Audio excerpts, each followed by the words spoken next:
los yaquis vieron la inundación más grande de la que jamás habían tenido noticia.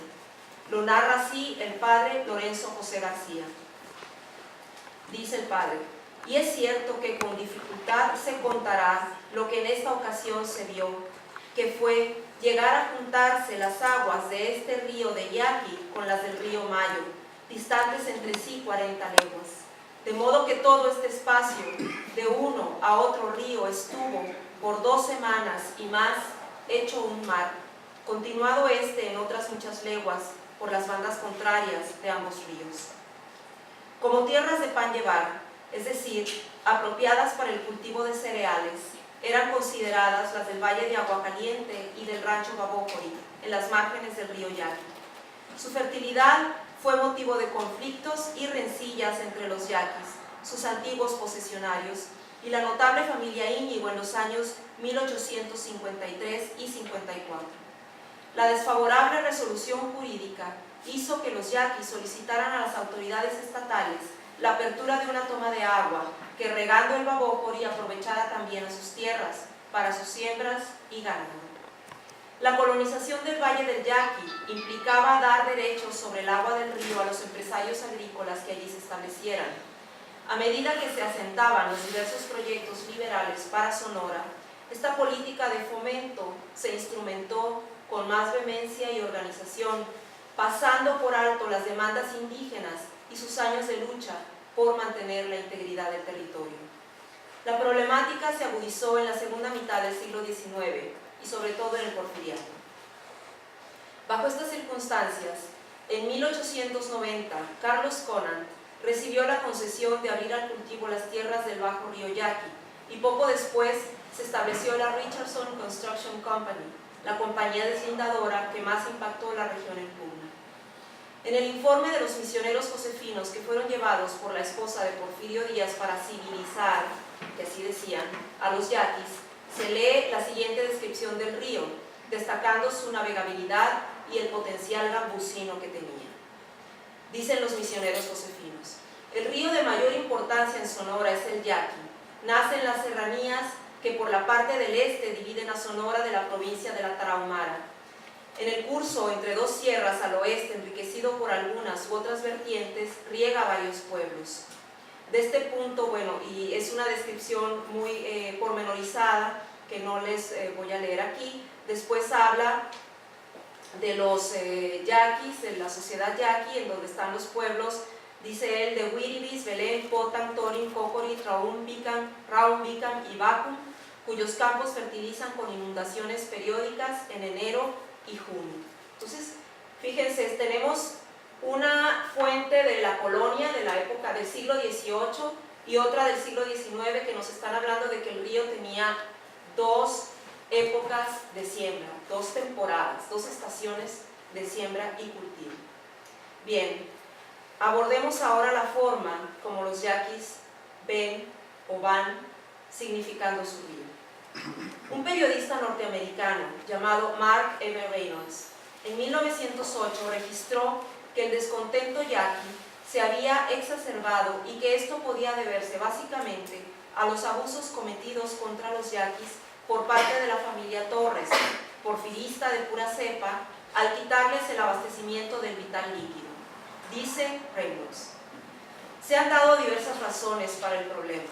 Se cree que el motivo más plausible concierne a la familia Torres. El gobernador y su hermano son propietarios de un rancho de varios miles de acres de extensión que colinda con las tierras del Yaqui a lo largo del río. Para irrigar parte de las tierras fue necesario cambiar las fuentes acuíferas de las tierras yaquis a las zanjas de los Torres, a pesar de que se quitaba a los yaquis su abastecimiento de agua. El hermano del general Torres ordenó el cambio del curso del agua. Los yaquis reabrieron su zanja. Nuevamente, por orden de Torres, el corte se hizo, pero otra vez fue abierto por los yaquis. Reynolds relata en su nota periodística cómo algunos yaquis murieron a raíz de este episodio. La lucha por el agua empezaba a complicarse, pero fue contenida por la colonización de sus tierras en tiempos de la guerra y la deportación, de las que hablaremos más adelante. Con un escenario favorable libre de yaquis, gracias a las deportaciones por prisión de guerra o por leva, y debido a los proyectos agrícolas, en la época postrevolucionaria, el Valle del Yaqui fue fisurado reticularmente con múltiples canales de irrigación.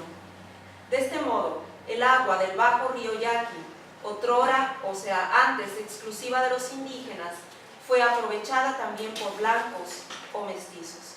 Se conformó el distrito de riego número 41, también llamado río Yaqui, productor de trigo, maíz, cártamo y algodón, entre otras cosas. En 1940, el presidente Lázaro Cárdenas restituyó las tierras a los yaquis y los dotó del derecho al 50% de las aguas de la presa La Angostura y los escurrimientos del río. Empero, años después, se construyeron otras dos presas, el Novillo y el Oviachi, que sumadas a la construcción de un acueducto que lleva agua del río Yaqui al puerto de Guaymas, han dejado el bajo río sin caudal mínimo ecológico. Esta situación se ha agudizado con la puesta en operación del acueducto Independencia recientemente. Pese a todo, desde la promulgación del decreto de Cárdenas, en el Yaqui se ha vivido una paz relativa, aunque los reclamos indígenas siguen presentes por la tierra, el agua y sus pueblos. Con el tiempo y a fuerza de golpe y bala, los yaquis aprendieron que en la lucha por la tierra se debía explicitar también la defensa del agua, pero en siglos anteriores, para los yaquis, esto se daba por sentado, pues consideraban que río y territorio eran indisolubles. Es por eso que en sus demandas históricas, los derechos al agua del río Yaqui no figuraban. Esta obstinación por defender el agua no obedece a que el río Yaqui sea el más importante y caudaloso del noroeste de México y la principal fuente de abastecimiento de agua para riego y consumo, sino que para los yaquis, más que un torrente hídrico, es un elemento polivalente de su territorio y una evocación de identidad, tangible e intangible. Es, asimismo, un componente que ha influido en las actividades vitales de la etnia y en su forma de relacionarse con sus ancestros, con el propio Yoeme, con Dios y con la naturaleza. El río Yaqui es, junto con los 8 pueblos y la Sierra del Bacatete, parte de la etnicidad Yoeme. Es por eso que a lo largo de los siglos, los yaquis han hablado de él casi como antonomasia del territorio, y al menos desde el siglo XIX, el binomio río Yaqui parece ser el apellido o la jurisdicción de los 8 pueblos. Así, los yaquis dicen Torin, río Yaqui, Potam, río Yaqui, Bicam, río Yaqui. El río Yaqui, como extensión del territorio yaqui, se aprecia con claridad en una carta que en 1886 escribiera el líder José María Leiva Cajeme, exigiendo a las autoridades militares la salida del ejército de los pueblos del río. Decía Cajeme en su carta: Señor general, de todos sus destacamentos que tienen ustedes en este río, varias veces nos han mandado algunas tristes mujeres que han agarrado presas en el campo y también algunos indígenas que han tomado prisioneros que por casualidad les han perdonado la vida. Y por medio de esos poblanos y poblanas nos han mandado ustedes ofrecer la paz en palabra y también por escrito sin ningún carácter oficial. Pero aún sin embargo de esto, si a ustedes les conviene hacer la paz, dice Cajeme, yo la recibo con mucho gusto en unión de todos los habitantes de este río y del río Mayo, y desde luego nos sometemos todos en unión a la obediencia del gobierno, bajo la condición de que dentro de 15 días se retiren todas las fuerzas del gobierno que están en este río, para Guaymas o Hermosillo. Y de no hacerlo así, pueden ustedes obrar de la manera que les convenga. Yo, en unión de mi nación, estamos dispuestos a hacer la última defensa que hacen todos los hombres, por ser un deber sagrado que sostiene el hombre hasta la última diferencia. Cajeme.